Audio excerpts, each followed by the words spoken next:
오늘 하나님께서 우리에게 주시는 말씀은 신약성경 마가복음 15장 43절과 누가복음 23장 51절 두 구절입니다.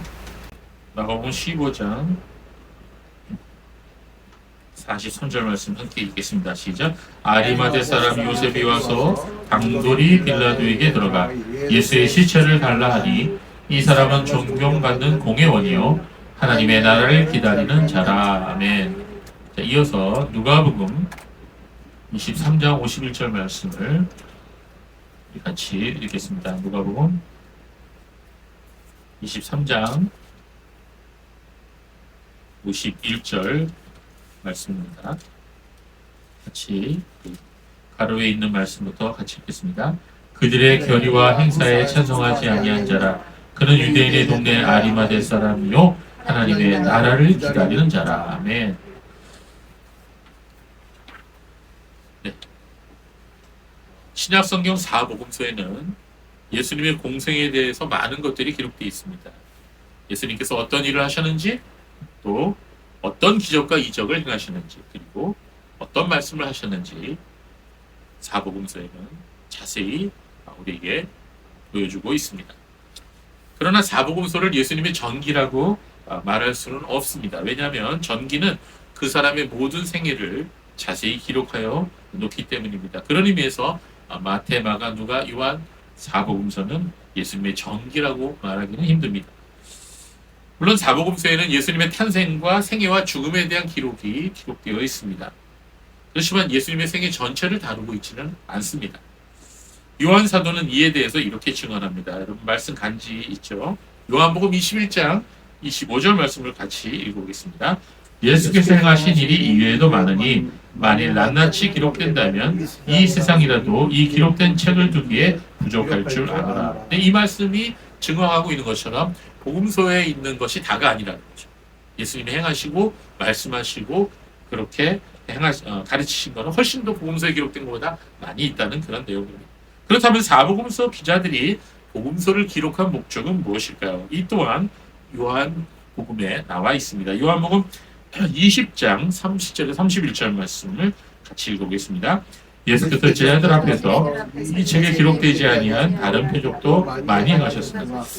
오직 이것을 기록하면 너희로 예수께서 하나님의 아들 그리스도이심을 믿게 하려 하며 또 너희로 믿고 그 이름을 힘입어 생명을 얻게 하려 함이니라. 그렇습니다. 사복음서에는 예수님의 모든 생애와 가르침과 하신 일들이 다 기록되어 있지는 않지만 복음서는 우리로 하여금 예수님께서 하나님의 아들이심을 믿게 하도록, 그리고 우리가 그 이름 예수 그리스도를 힘입어 믿고 영생을 얻게 하려고 기록된 것입니다. 그래서 복음서에는요, 예수님의 고난받으심과 십자가에 달리신 사건, 그리고 부활하신 그 사건을 훨씬 더 많이 다루고 있습니다. 그래서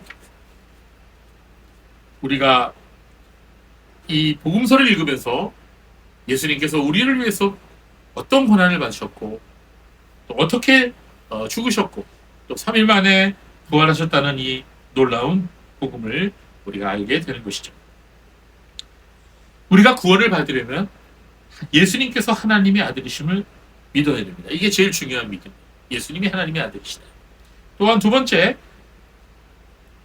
하나님의 아들 예수님께서 우리 죄를 위해 죽으시고 3일 만에 다시 살아나신 것을 믿어야 합니다. 바로 이 두 가지가 구원 얻는 믿음의 핵심적인 내용이라고 할 수가 있습니다.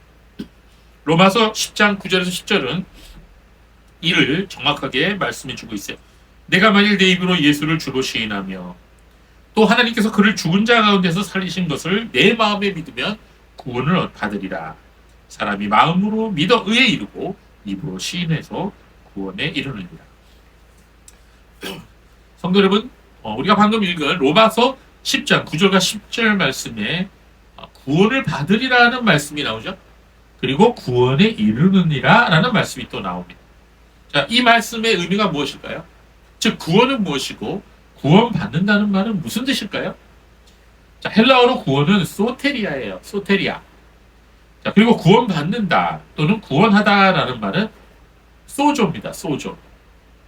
자, 이 두 단어의 본래의 의미는 어떤 뜻이냐면요, 위험으로부터 구출해서 안전한 곳으로 인도한다는 그런 의미를 갖고 있어요. 쉽게 얘기하자면 물에 빠진 사람을 건져낸다는 그런 의미가 바로 소테리아 또 소조, 구원한다 이런 의미입니다. 그러니까 창세기 6장을 보면요. 온 세상이 죄로 가득하여서 하나님의 심판을 받게 되었을 때 노아와 그의 가족들은 하나님의 은혜를 입어서 방주에 들어가 목숨을 건지게 되었죠. 바로 이것을 구원이라고 하는 것입니다. 멸망당할 수밖에 없는 그런 상황에서 건짐을 받은 거죠. 창세기 19장을 또 보면 하나님께서 소돔과 고모라 성의 악행을 심판하시는 장면이 나옵니다. 하늘로부터 불과 유황이 비처럼 소돔과 고모라 성 위에 떨어져서 온 성읍을 불태울 때 하나님께서는 천사들을 보내셔서 롯과 그의 아내와 두 딸을 성 밖으로 인도하여 내셨습니다. 그러나 롯의 아내는 뒤를 돌아보지 말라는 하나님 말씀을 거부하고 뒤를 돌아보아서 그만 수군기둥이 되어버렸습니다. 여기서 하나님께서는 아브라함의 조카 롯과 그의 두 딸을 불과 유황의 심판으로부터 건져내셨어요. 바로 이것을 구원하였다. 이렇게 말씀하는 것입니다. 그러므로 성경에서 구원이라는 단어 또는 구원받는다 또는 구원한다라는 말은 위험과 멸망으로부터 건져냄을 받았다는 의미가 되는 것입니다. 그리고 더 나아가서 이 구원이라는 말의 의미는 장차 이 세상에 임할 하나님의 진노와 심판으로부터 건져냄을 받는다는 의미가 되는 것입니다. 하나님께서 믿는 자들을 죄의 형벌과 심판으로부터 구출하셔서 그분의 평화로운 곳으로 인도하시는 것을 바로 구원이라 말하는 것입니다. 그래서 우리가 성경에서 구원받는다라는 말씀의 궁극적인 의미는 뭐가 되느냐? 천국에 들어간다. 하나님의 나라에 들어간다. 그런 뜻이 되겠습니다. 우리는 지난 몇 주간에 걸쳐서 하나님의 나라에 대한 말씀을 서로 우리가 들었습니다. 오늘 많은 사람들이 하나님의 나라에 대해 오해하고 있다고 말씀드렸죠. 교회에 출석하고 있는 수많은 사람들이 하나님의 나라에 대해서 잘못 알고 있다는 것입니다. 하나님의 나라가 이 땅에서 잘 되고 잘 나가고 돈 많이 벌고 유명해지고 또 건강하게 사는 것으로 오해한다는 것이죠. 또한 예수님을 믿는다고 입으로 시인하기만 하면 그 이후로 어떻게 살아도 어떤 죄를 지어도 다 용서받고 하나님의 은총으로 천국에 갈 수 있다고 믿는 것입니다. 이 두 가지 잘못된 하나님 나라에 대한 오해로 인해서 스스로 기독교인으로 알고 있는 수많은 사람들이 하나님의 영광을 가리우고 삐뚤어진 신앙생활을 하고 있다는 것입니다. 더 나아가 자신이 거듭나지 않았음에도 불구하고 내가 거듭난 것으로 착각하게 된다는 거죠. 구원받지 못했음에도 불구하고 구원받았다고 생각하는 거죠. 그래서 우리가 하나님 나라에 대한 오해가 얼마나 심각한 영향을 미친다는 것을 우리는 알아야 됩니다. 성경을 잘 읽어보십시오. 구원받는 믿음은, 즉 구원에 합당한 믿음은 반드시 그 열매가 있다고 말씀하고 있습니다. 머리로만 알고 이해하는 그런 믿음은 참 믿음이 아니라고 말씀하고 있습니다. 예수님께서도 산상수훈을 통해서 구원받는 믿음이 무엇인지를 우리에게 분명히 보여주셨습니다. 마태복음 7장 22절 말씀에 나더러 주여 주여 하는 자마다 천국에 들어갈 것이 아니요 다만 하늘에 계신 내 아버지의 뜻대로 행하는 자라야 들어가리라 라고 말씀하셨어요. 즉 참된 구원은, 참된 믿음은, 구원받는 믿음은 분명한 증거가 그의 삶에서 드러나게 돼 있다라는 말씀인 것이죠. 예수님께서는 물과 성령으로 거듭난 사람만이 하나님의 나라에 들어갈 수 있다고 말씀하셨습니다. 그리고 물과 성령으로 거듭난 그리스도인은 그 열매가 좋은 열매라고 말씀하셨어요. 이것을 바꾸어 표현한다면 거듭나지 못한 사람은 그 자신이 아무리 노력하여도 하나님 보시기에 아름다운 열매를 맺을 수가 없다는 것입니다. 아무도 여러분을 속이지 못하도록 하십시오. 성경은 이러한 거듭난 사람들의 삶의 모습들이 아주 자세히 기록되어 있습니다. 거듭난 사람들은 뭔가 달라도 다르다는 것입니다. 중생한 사람들에게는 거듭남의 열매가 나타나게 되어 있다는 것입니다. 그 중에서 저는 오늘 진정으로 물과 성령으로 거듭난 사람들의 특징 중 하나를 말씀드리고자 합니다. 그게 뭐냐면 바로 거듭난 사람들은 하나님의 나라를 기다리는 사람들이라는 것입니다. 오늘 본문에 나오는 아리마대 요셉이라는 사람이 바로 그런 사람입니다. 우리 본문을 다시 한번 읽어볼까요? 마가복음 15장 43절은 이렇게 말씀하고 있습니다. 아리마대 사람 요셉이 와서 당돌이 빌라도에게 들어가 예수의 시체를 달라 하니 이 사람은 존경받는 공의원이요 하나님 나라를 기다리는 자라. 누가복음 23장 51절에도 그는 유대인의 동네 아리마대 사람이요 하나님의 나라를 기다리는 자라. 이렇게 말씀하고 있습니다. 자, 이스라엘 땅에 아리마대라고 하는 동네가 있는데요. 그곳은 예루살렘 서북쪽으로 한 32km 지점에 위치하고 있는 동네입니다. 자, 헬라어 발음으로는요, 좀 다른데요. 하리마다이아, 하리마다야 이렇게 부르고 있습니다. 근데 영어나 우리나라 말로는 이 하자가 빠져갖고 아리마대 이렇게 우리가 부르고 있죠. 학자들은 이 동네를 구약의 사무엘 선지자의 고향인 라마다임 소빈과 같은 곳으로 보고 있습니다. 자, 이 아리마대에서 온 사람 요셉은 바로 이곳이 고향이었던 거죠. 아리마대가. 그는 자신의 죽음을 위해 예루살렘 근처에다가 이 무덤을 하나 사서 준비해 놨어요. 예. 그래서 이제 돈이 좀 여유가 있으신 분들은 이제 그 자기 묘지를 좀 이렇게 돈을 들여서 이렇게 미리 갖고 오옵니다. 그러니까 내가 죽으면 저기다가 장사해라 하는 자녀들에게 말하죠. 자, 아리마대 사람 요셉도 부유한 사람이었습니다. 그래서 자기의 무덤을 미리 준비해 놓았던 거죠. 그래서 오늘 본문을 보니 이 아리마대 요셉이 자신을 위해 준비한 새 무덤에다가 예수님의 시신을 안치하였다고 말씀하고 있습니다. 이 일은 네 복음서가 모두 증거하고 있어요. 마태, 마가, 누가, 요한복음이 다 이 아리마대 사람 요셉이 자신의 무덤에다가 예수님의 시신을 안치했다는 것을 네 복음서 모두가 증거하고 있는 것입니다. 본래 그 당시에는요, 십자가형에 처해져서 사형을 당한 죄수의 시체는요, 그냥 골짜기에 던져버려요. 그래서 그냥 들짐승들이 밥이 되는 것이 일반적이었습니다. 자, 예수님도 그렇게 될 예수님의 시신도 그렇게 될 위험에 처했던 거죠. 그런데 아리마대 요셉은 당시 총독인 빌라도에게 나아가서 담대하게 예수님의 시신을 내어달라고 요청합니다.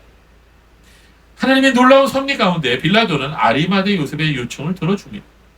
아리마대 요셉은 예수님의 시신을 십자가 위에서 내려서 자신이 구입한 세마포로 예수님의 시신을 잘 싸서 자신을 위해 준비한 무덤 속에 안치해서 장례를 치르게 됩니다. 요셉이 세마포를 사서 예수를 내려다가 그것으로 싸서 바위 속에 판 무덤에 넣어두고 돌을 굴려 무덤 문에 놓으매라고 마가복음 15장 46절은 증거하고 있습니다. 그런데 더욱 놀라운 것은요, 이 사람 아리마대 요셉이 산헤드린 공의의 공회원이었다는 것입니다. 오늘날 얘기하자면 국회의원이었다는 것이죠. 자, 마가복음 15장 43절에 증거하기를 아리마대 사람 요셉은 존경받는 공회원이라고 증거하고 있습니다. 여러분, 우리가 알듯이 예수님을 십자가에 못 박으라고 결의하고 빌라도에게 넘겨주었던 사람들이 바로 산헤드린 공의의 사람들이었어요. 그런데 아리마대 요셉도 그 공의의 의원이었다는 것입니다. 그러나 그는 공의회의 결정에 반대하여 그들과 함께하지 않았다는 것입니다. 예수님 넘겨주는 것 사형에 자기는 찬성하지 않았다는 것이죠. 모든 공의회 의원들이 예수님을 죽이는 일에 다 함께하였지만 그는 그 일에 참여하지 않았을 뿐만 아니라 예수님의 시신을 자신의 무덤에 장사 지냈던 것입니다. 이는 본래 예수님의 제자들이 했어야 할 일이죠. 그런데 그들은 예수님 십자가 달리셨을 때 다 뿔뿔이 도망갔습니다. 이 공간복음서, 즉 마태마가 누가복음에는 나오지 않지만 요한복음을 읽어보면요, 아리마대 요셉이 예수님의 시신을 장사할 때 한 사람이 더 와서 거들어 줬다는 거예요. 그게 누구예요? 니고데모입니다. 니고데모. 이 요한복음을 보면요, 이 니고데모가 아리마대 요셉에게 찾아와서 예수님의 장사를 도왔다고 증거하고 있어요. 요한복음 19장 39절에 일찍이 예수께 밤에 찾아왔던 니고데모도 모략과 침향 섞은 것을 100리트라쯤 가지고 온지라. 아멘. 그럼 그 당시에 반역자로서 십자가에 처형된 예수님의 시체를 가져다가 장사를 지낸다는 건요, 나도 반역자입니다 라고 공개적으로 알리는 행위라고 말할 수가 있죠. 그래서 마가복음 기자는 예수님의 시체를 달라고 요청한 아리마대 요셉의 이 행위를 당돌하다고 표현합니다. 마가복음 15장 43절 다시 한번 보세요. 아리마대 사람 요셉이 와서 당돌이 빌라도에게 들어가 예수의 시체를 달라 하니, 당돌이라고 표현하고 있습니다.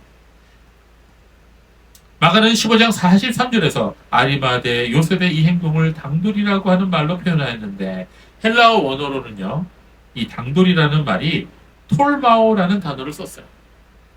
자, 이 톨마오라고 하는 단어는 그냥 용기 있다는 말이 아니라 대단한 용기가 있다는 말을 의미하는 것입니다. 즉, 이 톨마오라는 단어는요, 모든 것을 걸고서 과감한 용기를 보여주는 행동을 의미합니다. 자, 헬라어 사전을 참고해 보면요, 내가 이 행동으로 인해서 그 어떠한 위험이 나에게 다가오더라도 그것을 감수하겠다는 마음으로 그 행동을 옮기는 그러한 용기를 말할 때 바로 이 톨마오라는 단어를 사용한다. 그렇습니다. 아리마대 사람 요셉은 톨마오, 즉 당돌이 빌라도에게 나가서 예수님의 시체를 내어줄 것을 요구하였고, 그로 인하여 구약의 예언대로 예수님의 시신을 장사 지낼 수 있었던 것입니다. 우리가 구약 성경을 보면요, 예수님의 죽으심에 대해서 많은 성경들이, 많은 선지자들이, 또 시편의 다윗이 예언을 했습니다. 그 중에서 우리가 한번 살펴볼 말씀은요, 이사야 53장 9절에 이사야 선지자는 이렇게 예언했습니다. 그는 강포를 행하지 아니하였고 그의 입에 거짓이 없었으나 그의 무덤이 악인들과 함께 있었으며 그가 죽은 후에 부자와 함께 있었도다. 너무나 정확하죠? 부자 아리마대 요셉의 무덤에 장사 지내가 되는 것입니다. 시편 16편 10절에는 이는 주께서 내 영혼을 오래 버리지 아니하시며 주의 거룩한 자를 멸망시키지 않으실 것이니라. 이 말씀은 사도행전 2장 27절에 베드로가 인용을 합니다. 또한 시편 34편 20절에 그의 모든 뼈를 보호하시며 그 중에 하나도 꺾이지 아니하였도다. 이 놀라운 사실은 예수님 십자가에 달려 돌아가셔서 운명하시기 전까지 뼈를, 보통 다른 죄수들은 다 뼈를 꺾었죠. 다리뼈를. 예수님만은 창으로 찔렀을 뿐이지 뼈를 꺾지 않았어요. 뼈가 온전히 보존됐습니다. 이게 이제 바로 시편 34편 20절의 말씀을 그대로 응하게 한 것이죠. 자, 이 모든 것들이 하나님의 거룩한 섭리가 아니었다면 결코 있을 수 없는 일이었습니다. 4개의 복음서 그리고 외경인 베드로 복음서에도 기록되어 있는 이 사건, 즉 아리마대 요셉이 예수님을 자기의 무덤에 장사 지낸 이 사건은 대다수 신약학자들에 의해 역사적 팩트로 인정받고 있는 사실인 것입니다. 자유주의 신학자들과 무신론자들은 예수님의 육체적인 부활은 부인하더라도 아리마대 요셉이 자신의 무덤에 예수님의 시신을 장사 지낸 이 사건만큼은 사실로 인정하고 있습니다.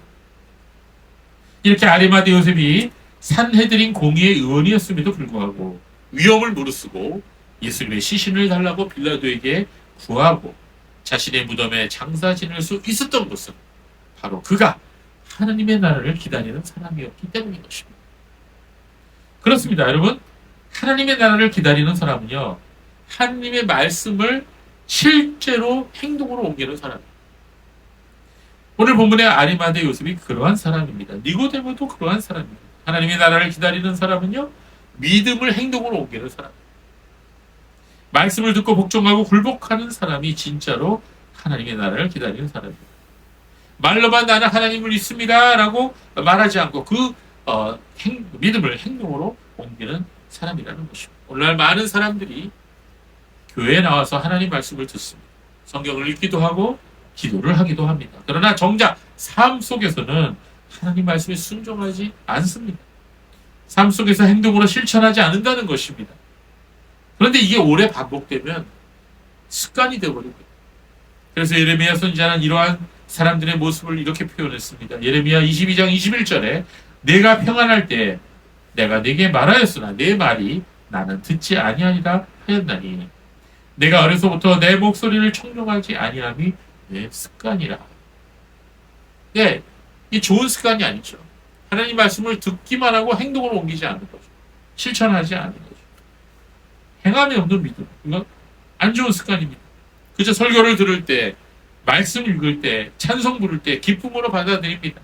고개도 끄덕거리죠. 위로도 얻습니다. 그러나 행동으로는 옮기지 않는다는 거예요.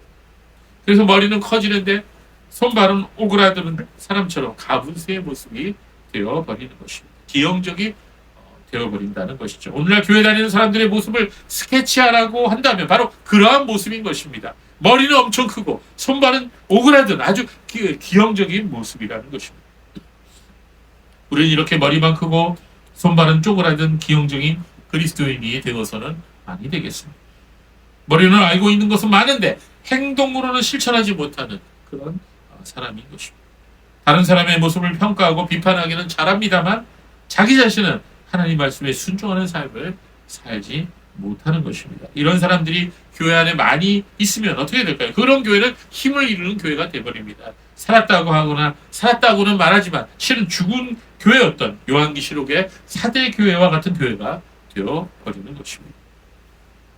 그러므로 우리는 말씀을 듣기만 하는 사람이 되어서는 안 되겠습니다.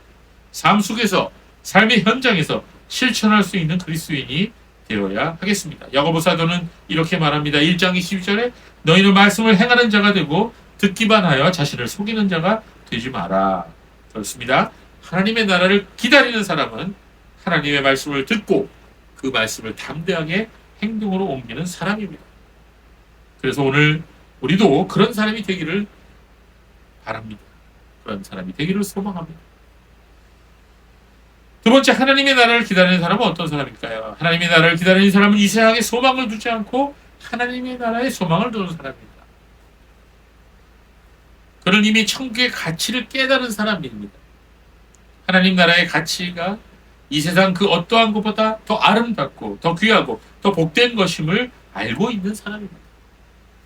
예수님께서는 일찍이 여러 가지 비유를 통해서 이를 말씀해 주셨어요. 마태복음을 읽어보면 예수님이 밭에 감추인 보아의 비유를 들었고 진주를 구하는 장사의 비유를 들었는데 이 비유들을 통해서 천국이 어떠한 가치가 있는지, 즉 천국의 가치를 말씀해 주셨습니다. 천국은 그 가치가 이 세상의 어떠한 것보다 귀한 것임을 깨달으라고 예수님 말씀하셨어요. 마태복음 13장 44절과 46절 말씀 같이 읽어볼까요? 시작. 천국은 마치 밭에 감추인 보아와 같으니 사람이 이를 발견한 후 숨겨두고 기뻐하며 돌아가서 자기의 소유를 다 팔아 그 밭을 사느니라. 45절. 또 천국은 마치 좋은 진주를 구하는 장사 같으니 극히 값진 진주 하나를 발견하며 가서 자기의 소유를 다 팔아 그 진주를 사느니라. 자, 이 짧은 두 개의 비유에서 하나님의 나라는 밭에 감추인 보아와 극히 값진 진주로 비유되고 있습니다. 이 두 비유에 공통점이 있어요. 그것은 두 사람 모두가 자기의 소유를 다 팔아서 그 보아와 진주를 샀다는 것입니다. 그렇습니다. 하나님의 나라를 기다리는 사람은요, 이 세상에 소망을 두지 않습니다. 그리고 오직 하나님 나라에 소망을 둡니다. 그의 기업은 이 세상의 것이 아닙니다. 오직 하나님 자신이 그의 기업이 되고 하나님의 나라가 바로 그의 기업이 되는 것입니다. 그래서 하나님의 나라를 기다리는 사람은 이렇게 말합니다. 나의 전 재산은 이 세상에 있는 것이 아니라 하나님의 나라에 있습니다. 이를 세상말로 표현하자면 나는 하나님의 나라에 베팅했습니다. 하나님 나라에 나는 올인했습니다. 이런 의미입니다. 하나님 나라가 내 전부이고 내 모든 삶의 목표가 됩니다라고 고백하는 것입니다. 그래서 하나님 나라를 기다리는 사람은 천국의 가치가 어떠한지 깨달았기 때문에 이 세상의 유혹에 넘어가지 않습니다. 여러분은 어떻습니까? 여러분 하나님의 나라의 가치를 알고 있습니까? 성경은 천국을 이 세상 말로 다 설명할 수가 없어서 온갖 본문의 이름을 다 들어서 천국을 설명하고 있습니다. 다이아몬드, 황금, 진주, 사파이어, 홍보석, 녹보석, 비추옥, 청옥, 자수종 등등 온갖 본문의 이름을 가지고서 하나님의 나라를 설명하고 있습니다. 요한계시록 21장 18절에서 21절 말씀을 읽어보시면요. 거기에 새하늘과 새 땅과 새 예루살렘이 내려오고 있습니다. 즉 하나님의 나라의 모습을 자세하게 그리고 있는 것입니다. 그 새 예루살렘의 모습을 설명하는데 모두가 다 보물, 세상에 있는 모든 보물은 다 들어도 설명을 하고 있습니다. 즉 새 예루살렘은 벽옥으로 쌓였고 그 성은 정금인데 맑은 유리 같더라. 그리고 각종 보석의 이름을 들어 예루살렘 성을 설명하고 있는 것입니다. 여러분은 하나님의 나라의 가치를 깨달았습니까? 여러분의 모든 것을 다 투자하고 다 바쳐서라도 하나님의 나라를 위해 올인할 수 있으십니까? 그렇습니다. 하나님 나라를 기다리는 사람은 천국의 가치를 깨달은 사람입니다. 그러한 사람은 이 세상의 소망을 두지 아니하고 오직 하나님의 나라를 바라보고 하나님 나라의 소망을 두는 것입니다. 그래서 성경은요, 하나님 나라를 기다리는 사람이 복이 있다라고 말씀하고 있습니다. 세상 사람들은 복 있는 사람이 돈이 많고 유명하고 자녀들이 잘 되는 그런 사람이라고 말합니다. 그러나 성경은 그렇게 말하고 있지 않습니다. 성경은 하나님 나라의 가치를 깨닫고 하나님 나라를 위해 살아가는 사람이 복이 있다고 말씀하고 있습니다. 성경은 그런 사람이 참으로 복 있는 사람이라고 말씀하고 있는 것입니다. 누가복음 오늘 누가복음 2장을 읽어보면요, 거기에 시므온이라고 하는 한 사람이 나옵니다. 누가는 그가 의롭고 경건하여 이스라엘의 위로를 기다리는 자라고 소개하고 있습니다. 누가복음 2장 25절, 예루살렘에 시므온이라 하는 사람이 있으니 이 사람은 의롭고 경건하여 이스라엘의 위로를 기다리는 자라. 성령이 그 위에 계시더라. 자, 여기서 이스라엘의 위로라고 하는 표현이 나오는데 이 말의 의미가 무엇이냐면 이스라엘의 위로는 메시아께서 오시는 사건을 의미합니다. 다른 말로 표현한다면 그것은 하나님의 나라가 임한다는 것을 의미하는 것입니다. 왜냐하면 메시아 곧 예수 그리스도는 하나님 나라의 왕이시기 때문입니다. 시므온은 이스라엘의 위로를 기다렸습니다. 즉 메시아가 오시기를 기다렸던 것입니다. 성령께서 그에게 이렇게 말씀해 주셨다고 누가복음 2장 26절은 말씀하고 있습니다. 그가 주의 그리스도를 보기 전에는 죽지 아니하리라라는 성령의 지시를 받았더니 시므온아 너는 실제로 그리스도를 만나게 될 것이다. 그 전에는 죽지 않을 것이다. 이게 너의 사명이다. 이렇게 성령께서 말씀해 주신 것이죠. 그래서 그는 평생 경건하게 기도하면서 하나님을 경외하면서 하나님의 위로 즉 그리스도께서 오시기를 간절히 기다렸던 사람입니다. 오늘날 성령께서 강하게 그에게 감동하셨어요. 그리고 그를 예루살렘 성전 안으로 그의 발걸음을 인도하셨습니다.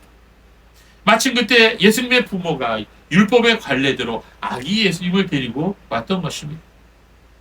율법에 의하면 이스라엘 모든 남자아이는 난지 8일 만에 성전에 데리고 와서 할례를 하라 그랬습니다. 그래서 예수님의 부모님도 아기 예수님을 데리고 성전에 왔던 것입니다. 시므온은 그때 아기 예수님을 보자 이 아기가 바로 그토록 기다렸던 메시아임을 알아보았습니다. 그래서 그는 아기 예수님을 품에 안고서 하나님 찬송했어요. 누가복음 2장 29절 32절은 시므온의 찬송의 내용이 나옵니다. 주제여 이제는 말씀하신 대로 종을 평안히 놓아주시는도다. 내 눈이 주의 구원을 보았사오니 이는 만민 앞에 예배하신 것이요 이방을 비추는 빛이요 주의 백성 이스라엘의 영광이니이다 하니. 시므온은 하나님께 말씀드립니다. 주여 이제는 내가 죽어도 좋습니다. 제 눈으로 주의 구원을 보았습니다. 제 눈으로 메시아를 보았습니다. 이렇게 고백합니다.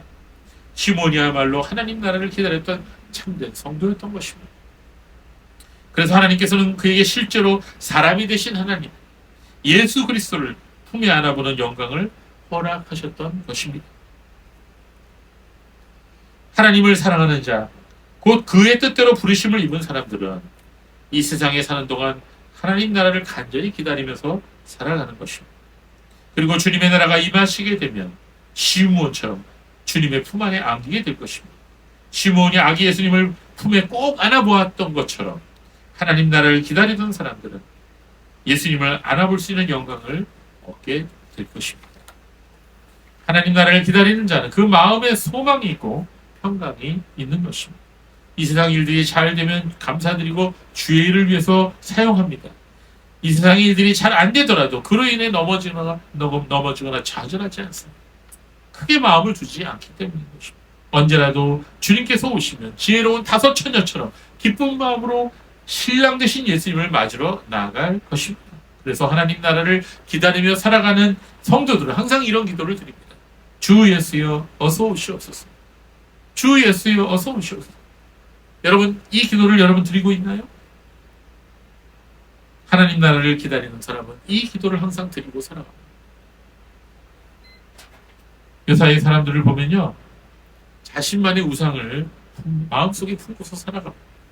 심지어 신앙생활을 오래 했다는 사람들도 자세히 들여다보면요, 자기만의 우상을 다 가지고 있어요. 여러분 우상이 무엇입니까? 꼭 돌부처나 눈에 보이는 그런 것만이 우상이 아닙니다.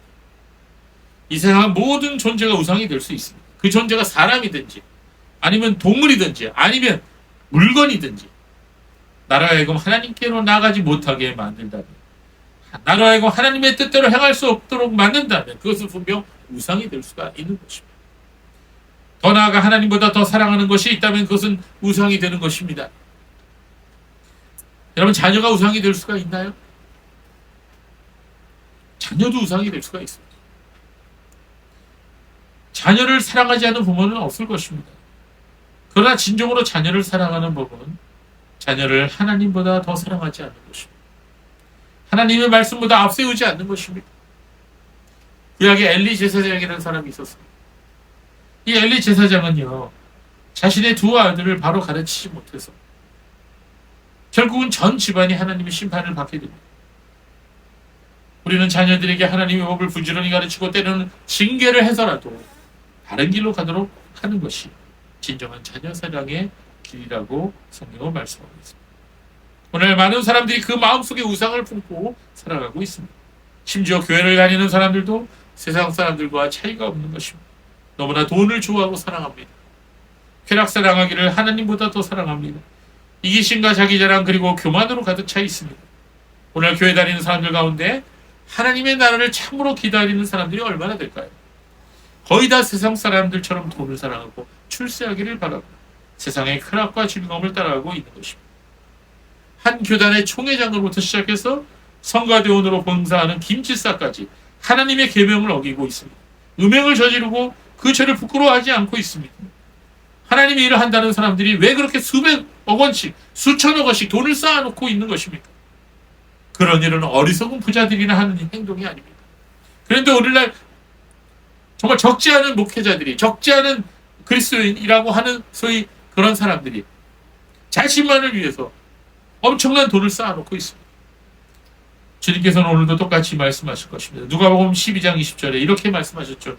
하나님 이르시되 어리석은 자여 오늘 밤에 내 영혼을 도로 찾으리니 그러면 내 준비한 것이 누구의 것이 되겠느냐 하셨으니. 그런데 여러분, 오늘날 많은 사람들이 사기를 당하죠. 여러분, 사기 당해 보셨어요? 사람들이 왜 사기를 당합니까? 물론 사기치는 사람들이 나쁜 사람들이죠. 그러나 사람들이 사기를 당하는 이유는 대부분 욕심 때문에 사기를 당합니다. 뭔가 쉽게 돈을 벌 수 있다는 유혹에 넘어가서 사기를 당하는 경우가 많이 있다는 것입니다. 며칠 전, 그러니까 7월 29일자 신문에, 며칠 전이죠, 이런 기사가 올라왔습니다.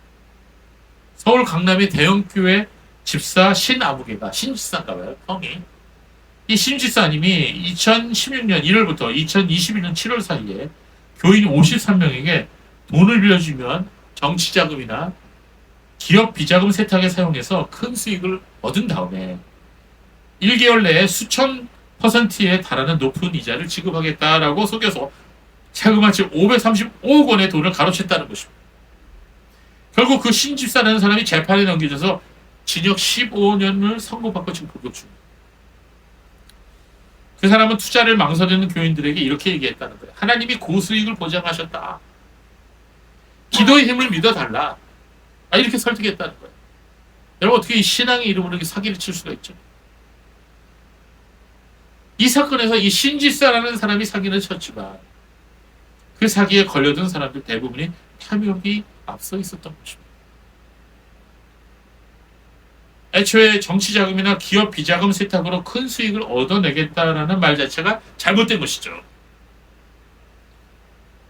저는 오늘 이 사건이 오늘날 대한민국 교회의 현실을 보여주는 적나라한 사건이라고 생각합니다. 물론 선한 마음으로 어려운 교인들이나 지인들에게 돈을 빌려주었는데도 돈을 되돌려받지 못한 억울한 사람들도 있습니다. 그래서 성도들은 누군가에게 돈을 빌려줄 때 그 돈을 되돌려받지 못할 수도 있다고 생각하고 돈을 빌려주는 것이 좋습니다. 즉, 누군가에게 경제적인 도움을 줄 때는 감당할 수 있는 선에서 도움을 주어야 한다는 것입니다. 저는 교회 안에서는 교인들끼리 돈을 빌려주고 빌리는 일이 될 수 있나 없어야 된다고 생각합니다. 왜냐하면 많은 시험들이 이런 일들로 인하여 일어나기 때문입니다. 정말로 우리가 누구를 돕고 싶다면 목회자와 교회와 상담하여서 교회 이름으로 구제하는 일이 모든 교우들을 보호할 수 있는 방법이 되는 것입니다. 성도 여러분, 지난번에도 말씀드렸듯이 돈을 사랑하는 것이 일만하게 뿌리가 된다는 것입니다. 그렇습니다. 돈을 사랑하는 것은 그 자체가 우상숭배인 것이죠. 그러나 하나님 나라를 기다리는 사람은 이러한 우상숭배로부터 벗어나게 된다는 것입니다. 하나님 나라를 기다리는 성도는 이 세상의 그 어떠한 유혹과 즐거움도 하나님께서 주시는 참된 기쁨과는 비교할 수 없다는 것을 알기 때문입니다. 그러므로 성도 여러분, 우리들도 모두가 하나님의 나라를 바라보고 하나님의 나라를 기다리는 성도가 됩시다. 하나님의 나라를 기다리는 사람은 말씀을 담대하게 행동으로 옮기는 사람입니다.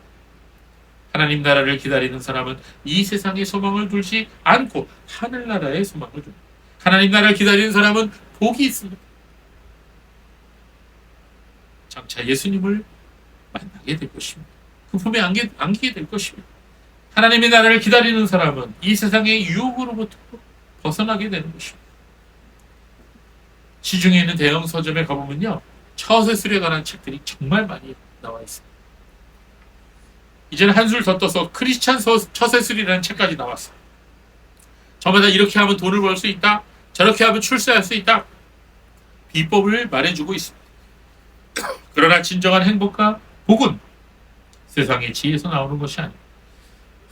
참으로 행복한 사람은 하나님의 나라를 기다리는 사람입니다.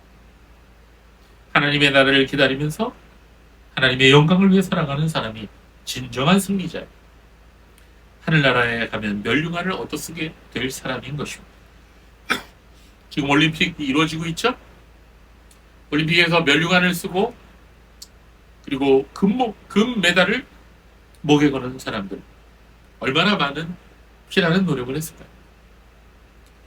우리도 모두 이 땅에 살면서 정말 시므온처럼, 아리마대 요셉처럼, 니고데모처럼 하나님의 나라를 기다리며 살아간다.